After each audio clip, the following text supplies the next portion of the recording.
So both Erin and I are going to cover the use of information technology and how we approach things at Imperial. I think what we're going to cover is where we've got potential applications for technology. Amir gave a wonderful talk earlier about advanced technology, which perhaps is not yet available to us in the clinical area.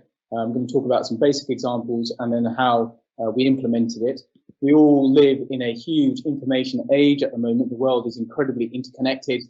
This is partly how COVID spread, but of course everyone is now completely and utterly addicted to their phones. And whilst everyone is normally looking down at their screens and not really looking what they're doing, perhaps we can leverage this addiction level to be able to treat our patients better. So looking to see how IT combines in these 4 different spheres, looking at how we can fight for patients, staff, infrastructure and disease. We can identify a number of different areas, particularly with outpatient and inpatient care, our approach to having meetings, stopping physical meetings and going entirely to a virtual meeting, trying to maintain a constant dialogue amongst staff.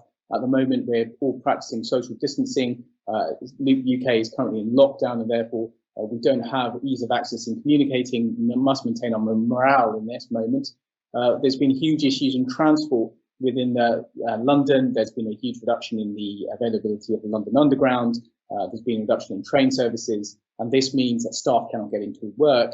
And I know Rasha will be speaking a little bit about this later. Plus, we can use IT to help get our clinical updates and even perform major studies, which I'll briefly touch on. So Erin is going to talk a lot more on this in a moment, but one of the things that we did very rapidly at Imperial was to alter our paradigm for outpatient appointments. We stopped face-to-face appointments, went to telephone only or video appointments, and this was remarkably well done. Patients were all told to attend the appointments at their scheduled time in the normal manner. We use a variety of different systems. Attend Anywhere is one that's provided by the NHS, and we leveraged off that. We've also used telephone clinics, which have worked very well, particularly for our older patients. And now, as the crisis is developing significantly, we've moved into doing entirely virtual clinics. So we are reviewing the patient's data and investigations, as well as direct access into GP records to be able to provide the information that GPs require for patients that are normally managed in secondary care. For our inpatients, we've progressively moved on to using video technology to be able to make MDTs much easier. You'll see here in this graphic that we have a mobile computer system which has a very high resolution computer camera, allows us to be able to communicate with the operators in the dirty cath lab. So we've earmarked different cath labs as being relevant for COVID positive or negative patients. Once patients are in that lab, they can't then come out until the pathway is clear. We found after our first few cases that communication was very challenging, but this was solved relatively easily by providing a video technology that allows us to communicate. On the graphic there, we can see Chris Baker having a discussion with Ricardo Petracco, the previous speaker, and they were having an MDT discussion about how to manage a ACS presenting in a COVID patient. Something that we've never had to really deal before is that a large number of patients are now unfortunately passing away whilst on the ward without having access to relatives being by their side. This is clearly a very difficult and emotive time. You will have seen stories in the news of how nursing staff have used technologies such as FaceTime or other video platforms so patients can talk to their relatives remotely. This is something I think we're going to have to think about more and more as time goes on with this pandemic.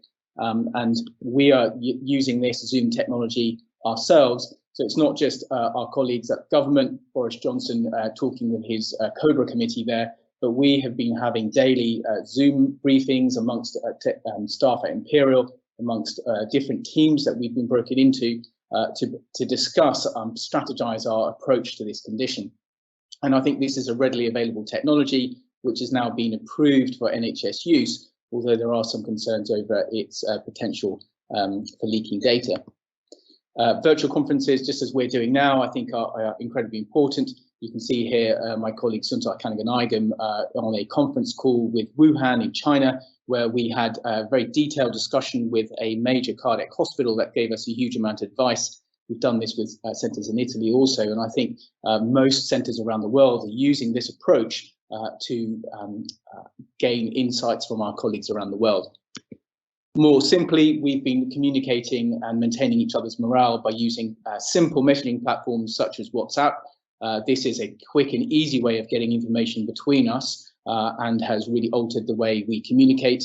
But because it is not necessarily secure, then technologies such as Silo is a GDPR compliant app which allows us to be able to share raw patient data and allows us to make rapid decisions. And we've had a Silo conversation just this morning about an unwell patient on the ward.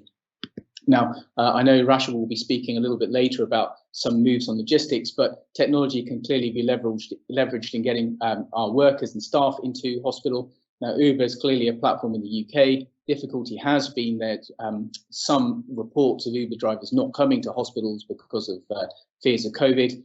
This has been solved by work with London Black Cabs, which have remained the complete stalwart behind all of our infrastructure. Finally, just before we move on to Aaron, we're going to just briefly touch on how Twitter has really helped us. The information has been coming at us thick and fast. It's very difficult to pass all of it. But what we found, Twitter has really helped with sharing that information and getting peer review.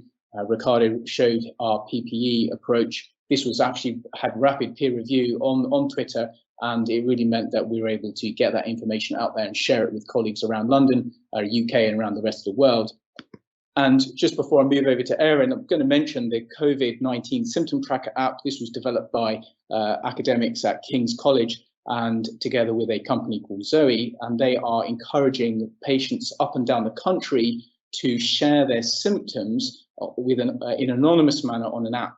And this has allowed some unique insights. In particular, it's one of the few technologies that recognize that anosmia was a key feature of COVID-19 and is particularly sensitive in picking up this underlying condition.